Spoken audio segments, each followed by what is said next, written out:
할렐루야. 반갑습니다. 작년 3월에 뵀었는데 1년 약 6개월 만에 또 뵙게 됐습니다. 그동안 저희 특별히 가족과 관련해서 자녀들과 관련해서 기도 부탁을 계속 드렸었는데 또 여러분들께서 기도를 해오셨고 그래서 오늘 처음 시작을 저희 가족 소개로 시작을 하도록 하겠습니다. 사진 띄워주시면 네, 저에게 두 공주를 하나님께 주셨는데 큰딸이 15개월 때 이제 선교지로 갔었어요. 근데 성장을 해서 지난해 10월에 하나님의 은혜로 몽골 선교사 자녀, 그러니까 엔케를 만나서 결혼을 해서 지금 서울 신림동에서 신혼집을 마련해서 이제 그곳에서 생활하고 있는데 너무 행복하게 잘 지내고 있습니다. 한간에 들리는 풍문에 의하면 신림동 일대가 매일 이 꽤 볶는 냄새 때문에 다들 행복해야 한다는 그런 풍문이 있습니다. 여러분들 기도해 주셔서 감사드리고요. 작은 딸 소식 궁금하실 텐데 작년 3월에 왔을 때도 여러분들께 정말 간곡한 기도 부탁을 드렸었어요. 저희가 투르키에서 이제 추방이 되고 그 후유증으로 작은 딸이 이제 공황장애와 극심한 우울증으로 굉장히 고통스러운 시간들을 보냈었는데 작년 3월에 이제 그 학교를 휴학을 하고 이제 치료에 집중을 하고 있었고 작년 3월만 하더라도 굉장히 힘든 시간을 보내고 있었어요. 응급실 다녀오고 또 우울증 약도 그 10알이 넘는 그냥 한 번 하루에 약을 먹을 때 한 줌 약을 먹고 그냥 병원에서 아무 생각하지 못하게 잠만 재우는 그런 상황이었었거든요. 그래서 딸이 너무 절망적이고 이게 나을 기미도 안 보이고 너무 무기력하고 너무 힘들고 고통스럽고 그래서 작년 3월에 또 딸이 내가 이렇게 계속 산다면 삶의 의미가 없다 막 이런 이야기까지 하면서 굉장히 눈물 흘리고 그랬었는데 여러분들께서 정말 간절히 딸을 위해서 기도해 주셔서 거짓말 같겠지만 딸이 우울증이 완치가 됐습니다. 할렐루야. 하나님께서 여러분들의 기도를 들어주셨고 그리고 하나님이 만지시고 정말 치료해 주셨어요. 하나님께서 하시면 하시는구나. 그리고 하나님께서 만지시면 회복이 되는구나. 그러니까 우울증은 평생 안고 가야 된 그리고 쉽게 낫지 않는 그런 사실은 질병 중에 하나인데 하나님께서 정말 기적같이 이렇게 치료를 해주셨어요. 그래서 정말 급속도로 작년 3월에 여러분들께 기도 부탁을 드리고 그 이후에 이제 치료에 집중하면서 급속도로 회복이 되어지고 작년 가을 학기에 복학을 했어요. 좀 힘들어 하긴 했었지만 그래도 학기를 잘 마쳤고 또 본인이 좋아하는 뮤지컬 동아리에 들어가서 공부보다 뮤지컬을 더 열심히 했어요. 행복해하고 본인이 하고 싶어하는 일을 하다 보니까 그래서 지난 겨울방학 때 루마니아 와라 얘기했는데 안 왔어요. 뮤지컬 하겠다고. 네, 그래서 겨울방학 동안에 뮤지컬 하면서 좋아하는 걸 하면서 또 굉장히 많이 회복이 되어지고 올 학기도 잘 마쳤고 그리고 지금도 방학이지만 매일 아침 9시에 출근을 해요. 학교로. 그래서 밤 11시에 집에 돌아와요. 이 뮤지컬 팀이 학기 중에는 연습할 수가 없으니까 방학 동안에 집중해서 연습하고 그리고 학기 시작하는 주간에 이제 그 공연을 하는 거예요. 근데 이제 연습에 들어가서 지금 몸은 피곤한데 너무 기쁘고 행복하다고 그래요. 그래서 자기가 사는 게 너무 행복하고 기쁘다. 1년 전만 하더라도 절망스럽고 이렇게 살면 삶의 의미가 없다. 이렇게 정말 고통을 호소하던 친구가 여러분들의 기도 덕분에 그리고 하나님께서 만지시고 치료해 주셔서 회복이 돼서 지금은 너무나 행복해하고 기뻐하고 이런 모습을 보게 됩니다. 너무나 감사드리고요. 저희 가족은 2001년도에 이제 투르키예로 가서 여러분들 잘 아시지만 20년 동안 거기서 이제 다음 세대 사역을 하고 그리고 21년 1월에 이제 추방이 됐어요. 근데 추방되고 이 추방의 후유증이라고 할까요? 후유증이 어떻게 보면 온 가족을 그냥 덮었어요.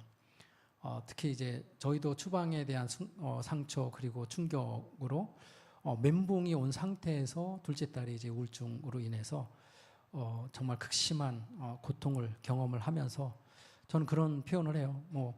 우리 믿는 사람들에게 그런 표현이 적절할지는 모르겠지만 지난 4년 동안의 시간은 정말 깜깜한 빛이 보이지 않는 출구가 보이지 않는 깜깜한 터널 속에 갇혀 있었다. 근데 터널의 그 장점은 동굴은 이게 출구가 하나밖에 없잖아요. 근데 터널은 아무리 깜깜해도 출구가 있다는 거예요. 네, 지금은 저희가 이제 출구에 나와서 하나님께서 각자에게 허락하신 하나님의 뜻을 우리의 삶 가운데서 이루면서 살아갈 수 있다는 것이 너무나 감사드리고요. 저는 그 4월에 이제 국내에 들어와서 비자를 신청을 했어요. 근데 원래는 일반적으로 비자를 인터넷으로 접수를 하면 1주든지 2주 안에 인터뷰 날짜를 주고 그리고 3주, 4주면 비자를 받게 되는데 소식이 없는 거예요. 전화를 해도 그냥 기다리라는 거예요. 그래서 기다리고 지금까지 기다렸고요. 4월부터. 그리고 지난주에 연락이 왔어요.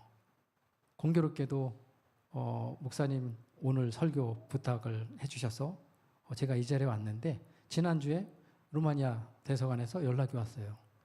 내일 10시에 인터뷰 오라고. 그래서 내일 10시에 인터뷰를 합니다.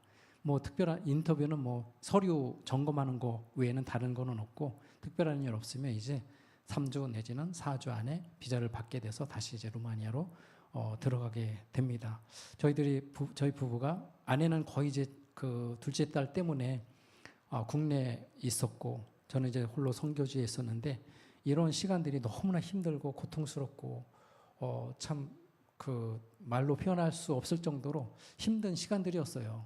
그런데 이제 부부가 같이 둘째 딸도 완치가 되고 그래서 행복하게 학교 생활 그리고 생활 잘 하고 있고 큰 딸도 결혼해서 행복하게 살고 있고 그리고 이제 저희도 이제 아이들 걱정 없이 선교지로 나갈 준비를 한다는 게 이게 너무 감동스러운 거예요. 그래서 요즘은 아내하고 아침마다 기도하면서 그리고 이제 그 내일 인터뷰 끝나고 또 이제 적어도 한 달 후에는 선교지 나갈 거를 계획하면서 감동이 막 몰려오는 거예요. 우리에게도 이런 시간이 정말 오는구나. 어쩌면 저희에게 이런 시간이 오지 않을 것 같았어요. 근데 이런 시간이 오는 거예요. 이 4년의 터널 속에 갇혀 있었을 때 저희들이 정말 믿음을 놓지 않고 하나님께서 하실 것이라는 그런 기대와 그런 믿음을 가지고 하나님께 정말 끊임없이 기도하고 그리고 주님을 붙잡고 나아갔을 때 결국은 터널을 빠져나오게 하시고 그리고 이제 루마니아 선교를 다시 준비하게 하시고 계획하게 하시고 꿈꾸게 하시고 기대하게 하시고 그러니까 이게 너무 감격스럽고 하나님이 정말 역사하시고 하나님께서 하시는구나 하나님께서 하시면 이게 가능하구나 이런 믿음과 고백이 있어지는 거예요. 저는 그런 믿음을 가져요.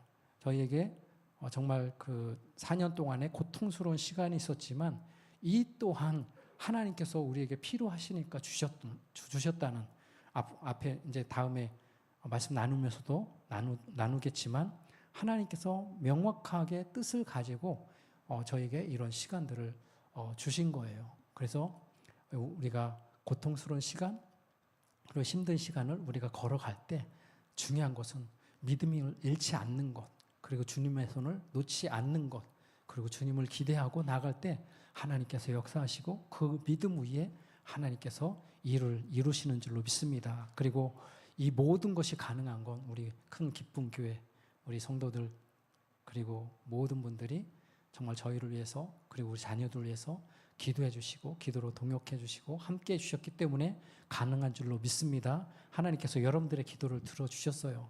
다시 한번 감사드립니다. 이럴 때 이런 찬양을 할 수 있겠죠. 은혜라는 찬양 아시죠?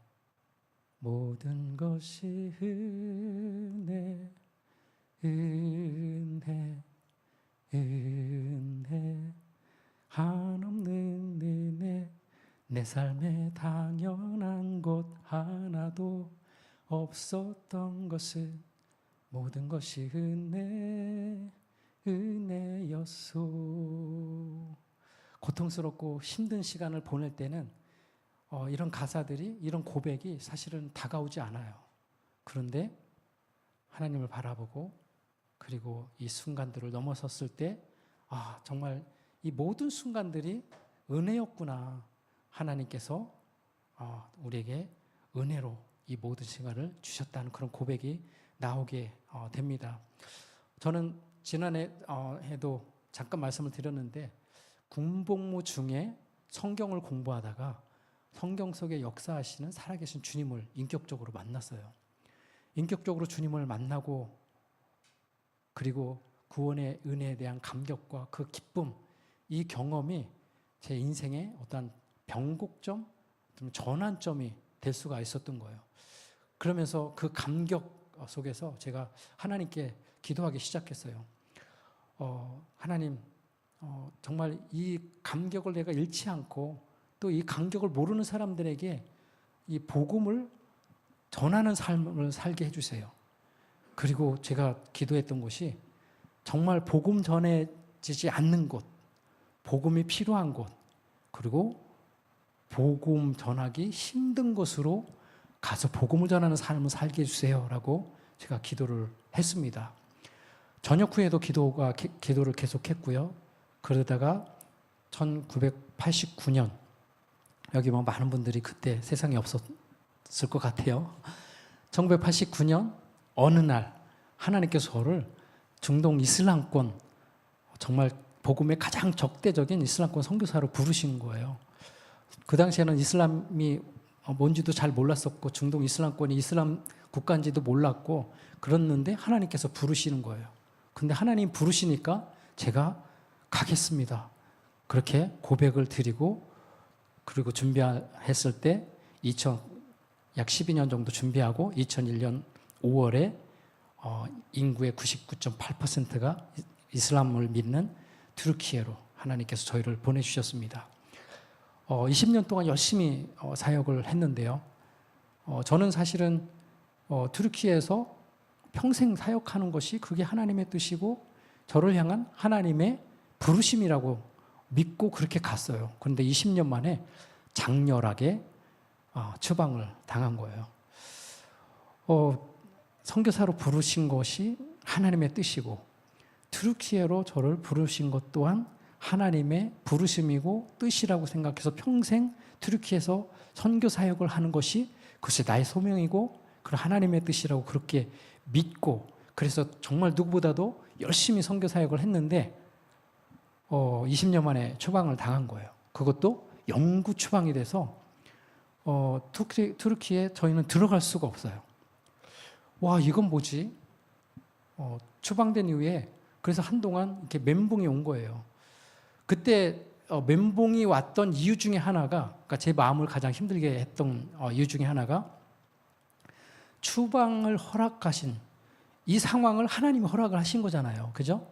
허락을 하셨으니까 가능한 거. 그러니까 저는 추방을 허락하신 하나님의 마음을 이해가 안 되는 거예요. 어쩌면 제가 이해하고 싶지 않았을 수도 있어요. 이 상황을 허락하신 하나님의 마음을 받아들이기가 쉽지 않은 거예요. 이게 너무 힘들었어요. 그래서 나의 선교에 대한 부르심, 그리고 튀르키예에 대한 부르심, 이런 것들은 뭐지? 내가 믿음 그리고 확신을 가지고 튀르키예로 나갔는데 이건 뭐지? 하나님의 뜻과 상관없이 내가 튀르키예로 향했던 것은, 선교사로 나갔던 것은 하나님의 뜻과 상관없이 그냥 나의 개인적인 종교적 신념이었나? 이런 생각까지 하게 되는 거예요. 목사고 선교사임에도 불구하고 얼마나 큰 충격을 받았으면. 근데 여러분도 뭐 태연하게 앉아 계시지만 여러분도 사실은 그럴 때가 있지 않아요? 그러니까 비슷한 경험들을 하죠. 우리가 예수 믿고 그리고 신앙생활 열심히 하면 어른들 같은 경우는 건강의 축복, 그리고 물질의 축복, 자녀의 축복, 뭐 학업의 축복, 우리 젊은 친구들 학생들도 있는데 학생들 열심히 신앙생활 잘하면 성적도 좀 잘 나오고, 그리고 내가 원하는 학교도 들어가고 내가 원하는 직장도 가고, 그래서 하는 일도 잘 되고 뭐 이런 기대들이 있는데 내가 원하는 대로 되지 않는 때가 있어요. 여러분들 그럴 때는 어떻게 반응을 하세요? 그냥 여러분들의 믿음이 너무 좋아서 하나님 알아서 다 해주세요 이렇게 기도하시나요? 저는 의문이 가는 거예요. 이건 뭐지? 그래서 내가 이게 종교적인 신념이었나? 아니면 정말 하나님의 부르심인가? 이것이 진정한 하나님의 뜻인가? 하나님 뭐지? 뭐 이런 것부터 사실은 여러분들에게만 고백하지만 하나님을 잠깐 원망도 했어요. 솔직하게 고백하면. 왜냐하면 추방 이후에 멘붕이 왔는데 작은 딸까지 이런 고통스러운 시간, 4년 동안 이 너무 힘든 터널 속에 갇혀 있었잖아요. 그러니까 이 상황을 허락하신 하나님이 이해가 안 되고, 그리고 믿음으로 받아들이기가 이걸 그냥 쉽지가 않은 거예요. 그래서 하나님, 솔직히 제가 고백할게요. 원망스러워요. 이런 고백도 했었거든요. 이런 마음을 가지고 오늘 본문을 볼게요. 오늘 본문을 보면 먼저 이 사도행전 8장 1절로 3절을 보면, 오늘 본문 말씀은 여러분들 너무나 잘 알고 계신 말씀이죠. 본문은 사도행전 7장과 이렇게 연결되는 말씀이거든요. 사도행전 7장은 뭐예요? 스데반의 순교가 일어나죠. 스데반이 복음을 전하다 유대인들에게 복음을 전하다가 돌에 맞아 순교를 당합니다. 그리고 이어지는 8장에서는 스데반의 순교 이후에 이제 예루살렘에 있는 교회에 일어난 큰 박해 사건, 이걸 성경은 조명하고 있는 거거든요. 그러니까 사도행전 7장에서 복음을 전하던 스데반, 유대인들로부터 돌에 맞아서 순교를 당했는데 이어서 예루살렘 교회에 큰 박해가 시작된다는 거예요. 그리고 이제 그 9장에서는 우리가 읽었던 9장 말씀으로 가보면 거기는 이제 흩어진 이 박해를 피해서 흩어진 성도들에 의해서 복음이 전파되는 그런 이야기가 전개가 되는 거예요. 그럼 먼저 사도행전 8장 1절부터 읽어볼게요.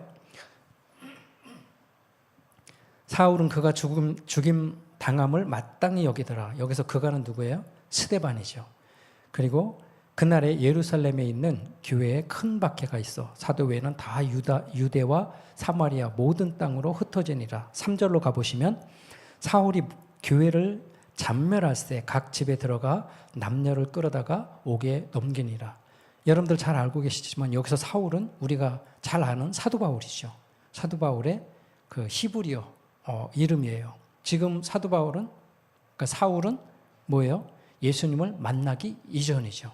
예수님을 만나기 이전 스데반의 돌에 맞아 죽은 것을 사도 바울은 당연히 마땅히 여겼어요. 그리고 스데반의 순교 사건 이후에 이제 예루살렘 교회에 큰 박해가 시작되는데 이 박해를 주도한 사람이 사울이죠. 예수 믿는다는 이유로 생각을 해보세요. 예수 믿는다는 이유로 가족들이, 이웃이 잡혀가서 감옥에 갇히게 되는 거예요. 이 일로 인해서 사도들을 제외한 모든 사람들이 어떻게 돼요? 이 박해가 얼마나 극심했으면 이 박해를 피해서 삶의 터전, 평생 삶의 터전을 두고 사방으로 흩어지게 되는 거예요. 여러분들 삶의 터전을 두고 떠나는 거 이거 쉽지 않아요. 그냥 우리가 성경을 볼 때는 박해가 시작돼서 삶의 터전을 두고 떠나나 보다 생각을 하지만 저희는 알아요. 23년 전에 이제 제가 그 당시에 33살이었는데 33살 때 33년 동안 살았던 저는 12년 동안 선교를 준비를 했어요. 투르키에 가는 그 2001년도에 가기 전에 이미 3번을 다녀왔어요.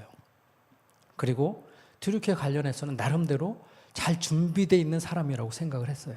그런데요, 이제 예를 들어 내일 선교지로 떠나는 거예요. 선교지를 떠나는데 토요일 날 떠나는 날이었어요. 근데 금요일 날 이제 저희 그 당시 처갓집이 서창동이었어요. 저희 파송교회는 여기 신기촌 남인천교회. 이제 금요 심야기도 참석하기 위해서 차를 타고 오는데 제가 어떤 마음이 든지 아세요?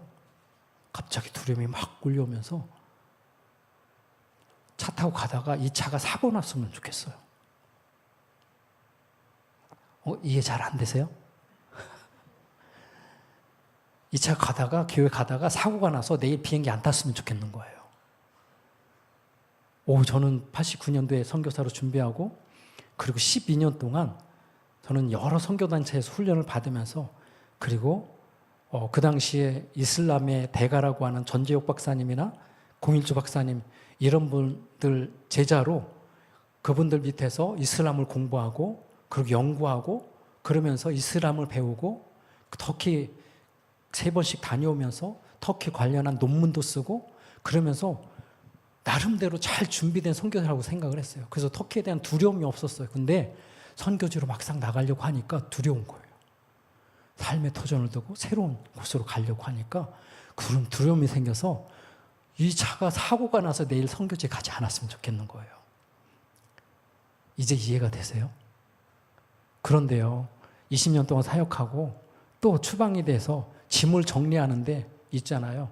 아내는 짐 정리하다 말고 철퍼덕 앉아서 엉엉 우는 거예요. 또 짐 정리하다가 또 철퍼덕 앉아서 엉엉 울고 또 삶의 터전 사역 현장을 20년 동안의 삶의 터전 사역 현장을 두고 또 떠나야 되니까 이게 보통이 아닌 거예요. 네, 지금 예루살렘 교회 성도들은 삶의 터전을 두고 박해로 인해서 그 박해를 피해서 삶의 터전을 두고 어딘지 모를 땅으로 떠나야 되는 거예요. 이때 심정이라는 것은 말할 수가 없는 거죠. 삶의 터전을 두고 떠나야 하는 성도들의 마음. 여러분이 이런 상황이라면 어떨 것 같아요? 저희 교인 중에 한 분이 저희 보고 그래요. 선교사님 대단하세요. 그래서 왜요? 그랬더니 저희는요 신기촌에서 광교동으로 이사하려고 해도 너무 힘들어요. 그러니까 이 동네 살다가 다른 동네로 이사하려고 해도 너무 힘들다고 하는 거예요. 그래서 선교사님 너무 대단하다는 거예요. 안 대단해요. 저도 힘들어요. 그런데 하나님이 함께 하시니까 그냥 하나님 의지하고 하나님 믿고 따라 나가는 거예요. 우리도 울어요. 우리도 힘들어요. 우리도 슬퍼요. 우리도 두렵고 갑갑하고 답답하고 그래요. 믿음으로 가는 거예요. 얼마나 막막하고 불안하고 답답했을까. 어쩌면 성도들 가운데 어떤 성도들은 저처럼 하나님 원망하면서 하나님 우리에게 왜 이러세요? 우리에게 어떻게 이러실 수가 있어요? 이렇게 반문을 하는 사람들도 있을 거예요. 아이고 잠깐만요. 이게 사라졌어요. 이거 어떡하지?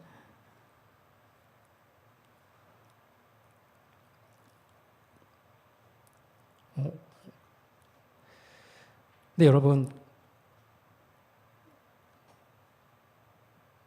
찾았어요. 그렇다면 여러분 이 성경은 오늘 본문은 이 스데반의 죽음과 교회를 향한 박해를 통해서 우리에게 무엇을 말씀하고 싶은 것일까요?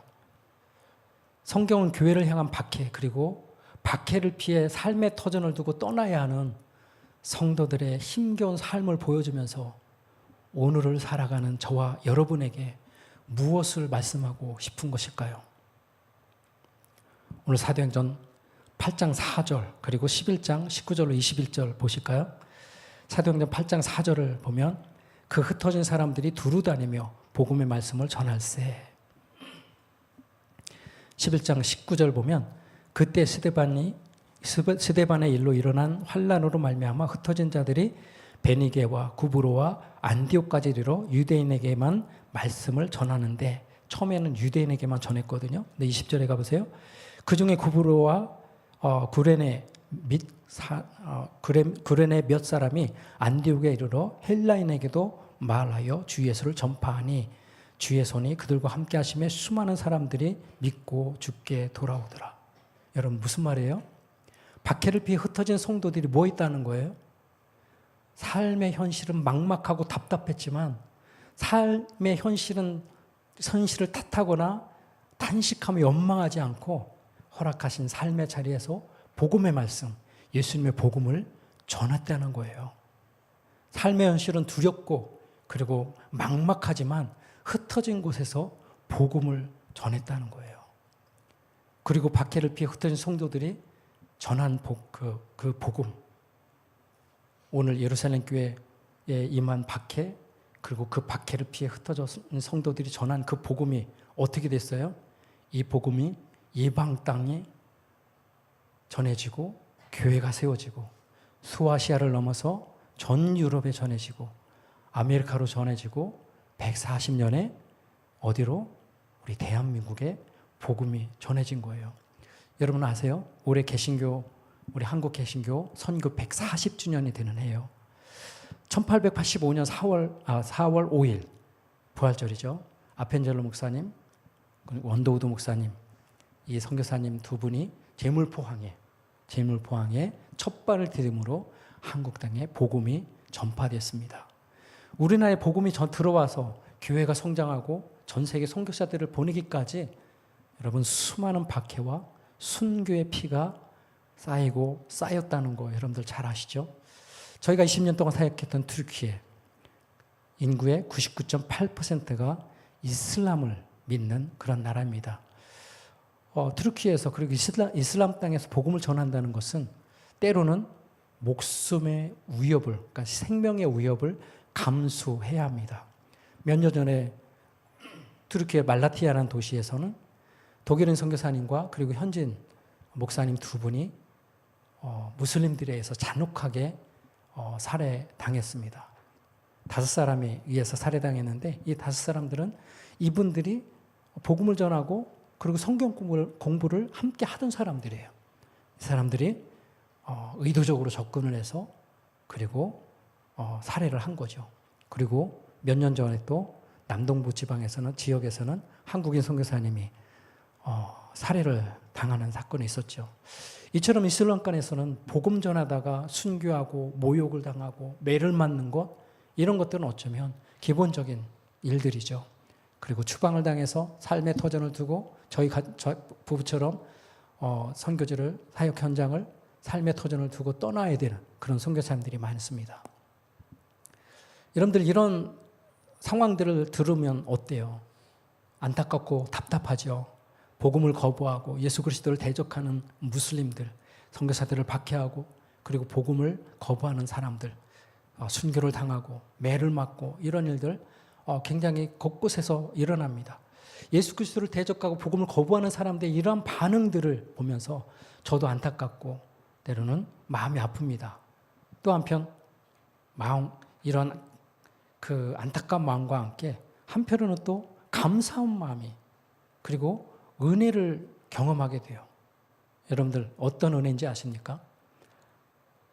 복음을 전하는 사람들의 박해, 그리고 복음을 전하다 순교하고 매를 맞고 이런 박해 소식들을 들으면 내가 받은 전도, 내 삶에 일어난 놀라운 이 구원의 은혜와 감격, 이것이 얼마나 귀하고 감사한 일인지를 깨닫게 되는 거예요. 여러분들 내가 구원받은 것 때문에 그리고 이 구원받은 은혜에 대한 감사와 감격, 이것 때문에 길을 가다가 눈물을 흘리고 그리고 감격스럽고 그런 경험들 많이 하셨죠. 박해 소식을 들으면 이런 감격이 오는 거예요. 누군가 나처럼 전도하다가 위협을 당하고 모욕을 당하고 그런 일을 경험한 사람들의 전도가 쌓여서 나에게 복음이 전해져서 지금 내가 이 놀라운 구원의 은혜를 경험하고 있다는 것, 구원을 누리고 있다는 것, 이런 감격과 감사, 은혜가 밀려오는 거예요. 여러분 생각해 보세요. 2000년 전에 흩어졌던, 오늘 본문에서 박해를 피해서 흩어졌던 성도들이 전한 복음이 시작으로, 그리고 박해를 피해 삶의 터전을 두고 흩어진 성도들이 전한 그 복음이 지구 배안 반대편에 있는 우리 대한민국에 그리고 나에게 전해지기까지 얼마가 걸렸어요? 2000년이란 세월이 걸렸어요. 2000년이란 시간. 그리고 그 복음이 나에게 전해지기까지 또 얼마나 많은 모욕과 그리고 박해, 생명의 우역과 순교의 피가 쌓였을지 여러분 생각해 보셨어요? 우리가 누리고 있는 이 복음, 그리고 우리가 믿는 복음, 우리가 누리고 있는 이 구원에 대한 은혜, 감격, 이것이 그냥 이루어진 것이 아니라는 거예요. 여러분 이것을 생각하면 지금 내가 믿는 복음, 그리고 내가 누리고 있는 이 구원, 내 은혜, 이것 얼마나 가치 있고 값지고 그리고 감격스러운 일인지를 우리가 생각할 수 있는 거예요. 그러면 이 감격스러운 이 복음, 이 은혜를 나누고 싶은 그런 마음이 자연스럽게 생기는 거죠. 그런데 여러분, 예루살렘에 모여있던 성도들을 사방으로 흩으신 분이 누구죠? 그냥 자연스럽게 박해가 시작돼서 흩어진 거 아니죠. 뭐 이렇게 질문하면 제가 안 했는데요. 뭐 이런 사람도 있는데 여러분들이 안 하셨어요. 주님이 하셨어요. 누가 이 상황을 허락하셨어요? 하나님이 허락하셨죠. 하나님께서 스데반의 죽음을 통해서 예루살렘에 모여있던 성도들을 흩으신 거예요. 하나님이 핍박이라는 도구를 사용하셔서 모여있던 성도들을 사방으로 흩으셨어요. 그렇다면 하나님께서 왜 핍박을 허락하셨죠? 왜 성도들을 흩으셨죠?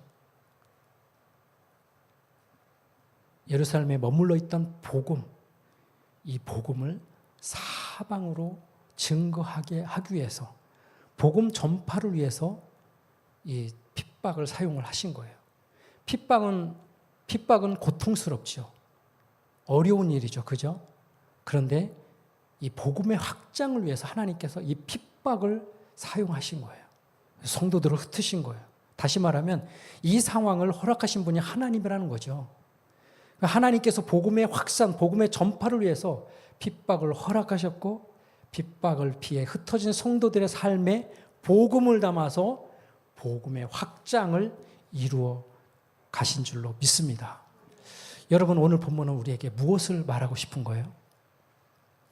이 말씀을 통해서 때로는 막막하고 답답한 상황 속에서 살아가는 저와 여러분에게 무엇을 보여주고 싶은 것일까요? 스데반이 복음을 전하다가 돌에 맞아 죽었는데 그의 죽음이 억울하고 허망한 죽음이 아니라는 거예요. 교회를 향한 박해, 성도들의 고난이 고통으로 끝나는 인생이 아니라는 것을 주님은 우리에게 보여주고 싶은 거예요.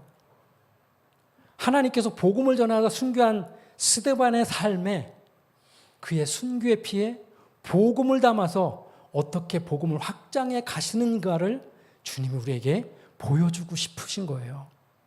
박해비를 피해 삶의 터전을 두고 떠나는, 그래서 삶의 현실은 막막하고 답답하고 두렵고 떨리지만 어떤 상황 가운데서도 믿음을 잃지 않은 초대교회 성도들의 삶에 복음을 담아 어떻게 당신의 선교를 이어가시는가를 주님은 우리에게 보여주고 싶으신 거예요. 그러면서 뭐예요? 저와 여러분의 삶에도 때로는 억울한 일이 있죠. 막막하고 답답한 그런 일들이 있죠. 그런데 그럴 때마다 절망하거나 낙심하지 말라는 거예요. 때론 큰 풍랑을 만나고 거대한 파도와 싸워야 하지만 그것이 우리의 삶의 현실이지만 그런 두려운 현실을 보고 답답해하며 힘겨워할 수 있지만 절망하거나 낙심하지 말라는 거예요. 그 풍랑과 거대한 파도 앞에 섰을 때 두려워 떨지 말고 예수 그리스도께서 나를 위해 하신 일을 기억하라는 거예요. 하나님께서 성경을 통해서 하신 일을 기억하라는 것이죠. 그렇게 십자가의 은혜와 그 능력을 의지해서 하나님이 허락하신 각자의 삶의 자리에서 믿음 있는 삶을 살아간다면 하나님이 그런 저와 여러분의 삶에 복음을 담아서 일하시겠다는 거예요. 저와 여러분의 삶에 복음을 담아 하나님 나라와 영광을 위해서 저와 여러분을 사용하시겠다는 것입니다. 할렐루야. 저희 부부를 보세요. 저를 보세요. 지난 4년 6개월 동안 하나님께서 저희 부부를 추방을 허락하셨어요. 그리고 하나님께서 추방이라는 고통스러운 상황을 사용하셔서 저희 부부를 튀르키예를 떠나게 하셨어요. 저희 부부를 흩으신 거죠. 그리고 저희 부부를 동유럽 발칸반도로 옮기셨어요. 그 덕에 저희 가족은 지난 4년이 넘는 시간 동안 추방에 따른 아픔, 작은 딸의 추방 후유증으로 인한 그런 우울증으로 고통스러운 시간을 보내야 했죠. 예수님을 잘 믿고 누구보다도 열심히 선교했는데 주어진 현실만 생각한다면 답답하고 막막하고 이해할 수가 없고 하나님이 원망스럽죠. 그런데 튀르키예에서 선교 열심히 하던 저희 부부를 왜 떠나게 하셨을까요? 왜 흩으셨을까요? 발칸반도 현장에 가보니까 알겠는 거예요. 수백 년째 오스만 제국 그 지역을 500년 동안 점령했는데 그 당시에 이주하고 또 그 당시에 이슬람을 받아들인 무슬림들, 투르크인들 수백 년째 복음을 거부하고 이슬람을 맹신하며 사는 발칸반도의 투르크인 무슬림들에게 복음을 증거하게 하기 위해서 저희를 흩으신 거예요. 저에게 고난을 주신 거예요. 핍박을 사용하셔서 저희를 추방을 허락하셨고 그리고 저희를 그곳으로 보내신 거예요. 추방은 저희 가족에게 너무나 고통스럽고 어려운 일이었지만 복음의 확장을 위해서 저희 부부를 흩으셨고 발칸반도로 보내셨습니다. 다시 말하면 추방으로 인해 튀르키예를 떠나야 했던 저희 부부의 삶에 복음을 담아서 수백 년 동안 복음을 거부하고 예수 그리스도를 대적하면서 정말 무지와 가난을 대물림하며 살고 있는 인생의 평범한 꿈조차도 꾸지 못하고 무지 때문에 살아가는 이슬람을 맹신하는 그들에게 꿈을 주고 예수 그리스도를 참 소망이시고 복음 대신 예수 그리스도를 전하고 하나님의 말씀을 가르치기 위해서 저희 부부를 그곳으로 보낸 줄로 믿습니다. 영상을 하나 보실까요?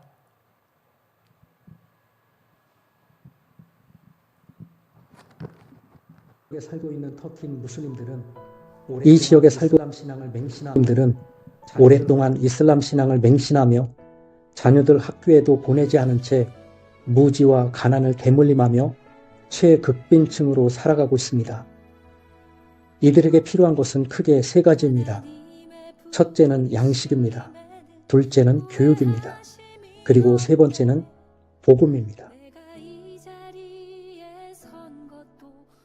하나님께서 저희를 이 지역으로 보내신 이유는 가난에 굶주려 늘 배고픈 이 지역 어린이들에게 양식을 주고 교육을 받지 못해 무지와 가난을 대물림하며 사는 이 아이들을 교육하고 복음을 한 번도 듣지 못한 채 맹목적인 이슬람 신앙을 맹신하는 이들에게 복음을 전하여 하나님의 사람들로 세워가게 하기 위함입니다.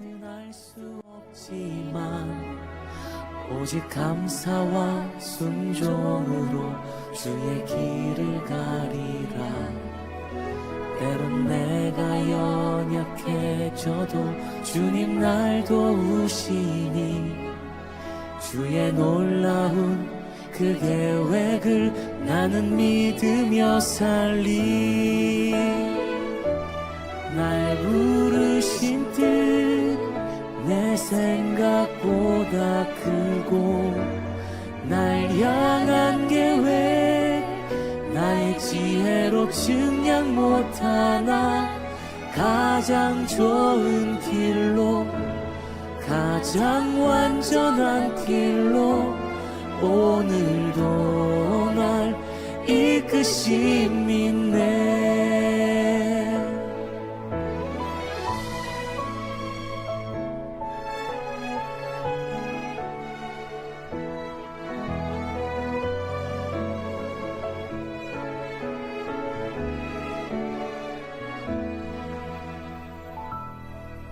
작은 나를 부르신 뜻을 나는 알 수 없지만 오직 감사와 순종으로 주의 길을 가리라. 때론 내가 연약해져도 주님 날 도우시니 주의 놀라운 그 계획을 나는 믿으며 살리. 날 부르신 뜻 내 생각보다 크고 날 향한 계획 나의 지혜로 측량 못하나. 아이들은 100%다 무슬림들이에요. 부모로부터 이슬람을 전수받아서 그리고 그냥 맹신하며 무슬림으로 살아가는 아이들, 그냥 방치되고 학교도 부모들이 보내지 않아요. 본인들이 학교를 다녀보지 않았기 때문에 교육의 중요성을 모르니까 아이들 학교 보내지 않고, 학교 안 가니까 글쓰기도 읽지도 못하니까 사회생활을 할 수가 없어요. 무지와 가난을 계속 대물림하면서 그렇게 살아가는 거죠. 그냥 남들은 평범하게 꿈꾸는 교사가 되겠다, 아니면 사회원이 되겠다, 뭐 이런 꿈조차도, 평범한 꿈조차도 꿔보지 못하는, 인생의 희망조차도 갖지 못하고 어쩌면 동물적인 본능으로 그렇게 살아가면서, 그러면서도 자기는 무슬림이라고 이슬람을 맹신하면서 살아가는 아이들, 하나님께서 그곳으로 저희를 보내셔서 이 아이들을 모아서 예배를 드려요. 전도 모임을 해요. 기도로 시작하고 찬양하고 그리고 말씀을 전하고 그리고 게임도 하고 그러면서 아이들에게 복음을 전하는 일을 하나님께서 저희들에게 허락하셨어요. 이곳에 가 보니까 왜 저희에게 고통을 허락하시니, 추방이라는 고통, 그리고 지난 4년 동안 힘든 시간들을 보내게 하셨는지 이제 이해가 되고 그리고 알겠는 거예요. 주님의 마음이, 주님의 뜻이, 주님의 부르심이 이 아이들에게 복음을 전하기 위해서, 그리고 저희들에게 4년 동안 터널 속에서 고통스러운 시간을 보낸 이유가 있었던 거예요. 그냥 이 아이들을 가난하고 굶주리니까 그냥 간식을 주면서 이 아이들에게 선교적인 마음으로 그냥 그렇게 아이들을 돌보는 것이 아니라, 이 아이들의 근본적인 아픔이 무엇인지, 이 아이들의 고통이 무엇인지를 마음으로 느끼고 그리고 공감하면서 이 사역을 감당하라고 하나님께서 저에게 그런 고통의 시간도 허락하신 거예요. 내가 고통을 경험해 보고 나니까 누군가의 아픈 이야기를 들으면 정말 공감이 가요. 마음이 찢어질 정도로 아픈 거예요. 이 아이들의 아픔을 이제는 조금씩 이해가 되는 거예요. 그래서 이 아이들을 위해서 무엇을 해야 하고 이 아이들에게 무엇이 필요한지를 이제 보이기 시작하는 거예요. 지난 4월에 고통스러운 시간이 없었다면 그냥 저희 기계적으로 선교는 할 수 있었겠지만 정말 이 아이들의 아픔을 이해하고 공감하면서 사역은 못했을 거예요. 돌아보고 나니 하나님의 일하심은 정말 놀랍구나. 하나님의 일하심은, 그리고 하나님의 부르심에는 정말 실수가 없으시구나. 하나님은 항상 가장 좋은 길로, 그리고 우리를 항상 완전한 길로 인도하시는 분이시구나. 우리가 상상할 수 없는, 우리가 생각할 수 없는 그런 방법으로 하나님께서 일하시지만 하나님의 일하심에는 실수가 없고 너무나 명확하고 정확하고, 그리고 하나님은 그렇게 일하신다는 것을 깨달았습니다. 하나님께서 저희 부부의 추방을 허락하셨고 저희 부부를 이 동료로 발칸반도로 인도하신 이유를 이제야 깨닫게 됐고, 이제 한 달 후면 저희가 이제 루마니아로 다시 가겠지만 아내와 함께 사역을 준비하면서 매일 눈물을 흘려요. 감동이, 기쁨이, 그리고 기대가 되는 거예요. 이것은 지난 4년의 고통스러운 시간이 우리가 경험을 하고 터널을 통과한 사람만이 갖는 그런 기대고 그런 기쁨이고 그런 감동이라고 생각을 합니다. 이 귀한 일에 우리 큰 기쁨 교회와 함께 동역할 수 있어서 너무 감사하고 기쁩니다.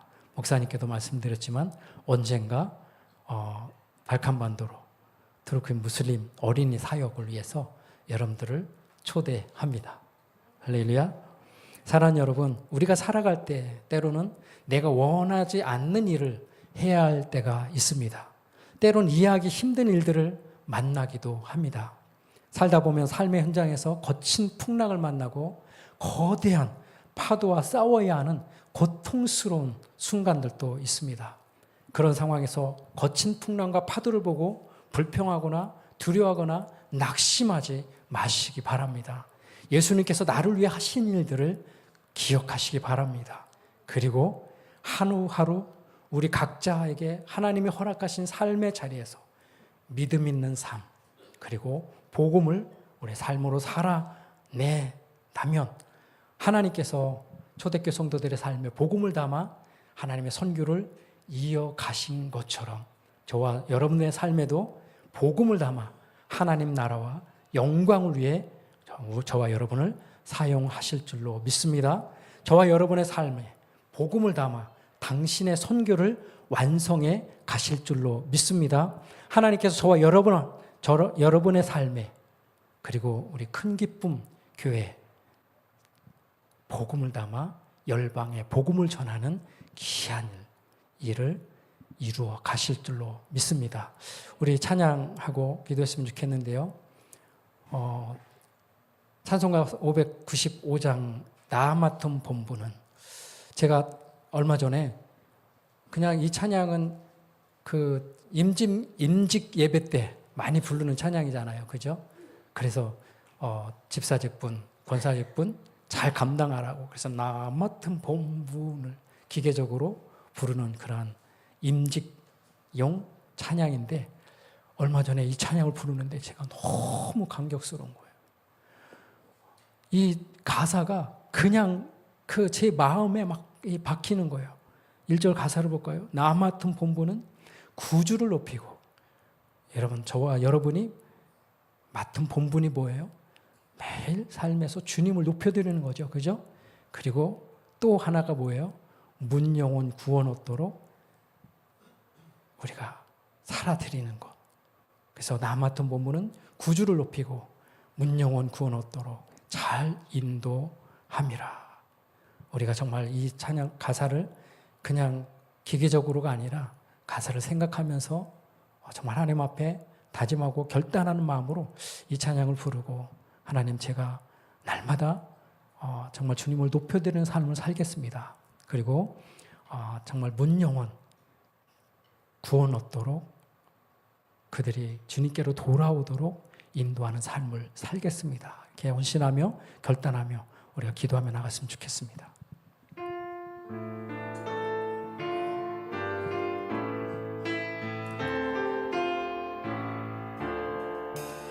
나 맡은 본분을 그 주를 높이고 문영혼 구원 얻도록 자린 1절 다시 한번 찬양합니다. 나 맡은 본분은 맡은 본분 그 주를 높이고 그 주를 높이고 문영혼 구원 얻도록 잘 인도와 부르심 받들어 부르심 받들 내 형제 섬기며 그 주의 뜻을 따라서 내 정성 다함에 주 앞에 모든 일 주 앞에 모든 일 잘 행케 하시고 이후에 주님 배울 때 상 받게야 나 항상 깨어서 나 항상 깨어 늘 기도드리며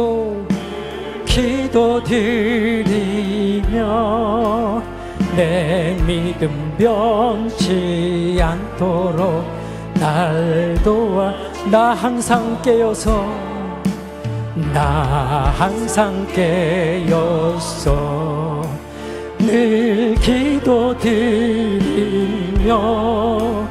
내 믿음 변치 않도록 날 도와줄 1절. 나 맡은 본분은, 나 맡은 본분은 그 주를 높이고 문 영원 그 왕 얻도록 잘 인도함이라. 나 맡은 본분은 그 주를 높이고 문 영원 그 왕 얻도록 잘 인도. 우리 아들 다시 한번 고백합니다. 나 맡은 본분은, 나 맡은 본 구주를 높이고 그 주를 높이고 문 영원 그 왕 얻도록 잘. 우리 전심으로 고백하면서 다시 한번 나 맡은 본분은 그 주를 높이고 영원 그 왕 얻도록. 우리 다시 한번 고백합니다. 나 맡은 본분은, 나 맡은 본분은 그 주를 높이고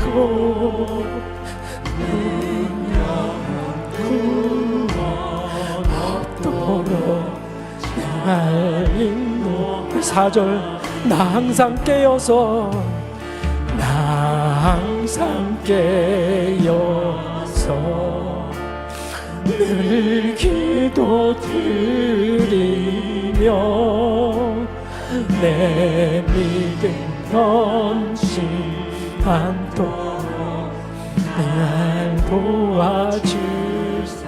우리 시간 함께 기도하며 나가기를 원합니다. 주님, 내가 맡은 본분을 구주를 높이는 일인데 내 삶에서 날마다 주님을 높여드리고 주님을 예배하는 삶을 살아가게 해주십시오. 내가 어떠한 힘들고 어려운 상황 가운데 있다 하더라도 내가 주님을 믿는 그 믿음을 놓지 않고 주님의 손을 붙잡고 주님을 높여드리는 삶을 살아가게 해달라고, 그리고 문영원 구원 얻도록 잘 인도하는 삶을 살아가겠다고, 하나님 나의 믿음을 지켜주시고 나를 붙들어 달라고 이 시간 주여 한번 부르시고 다 같이 기도하시겠습니다. 주여.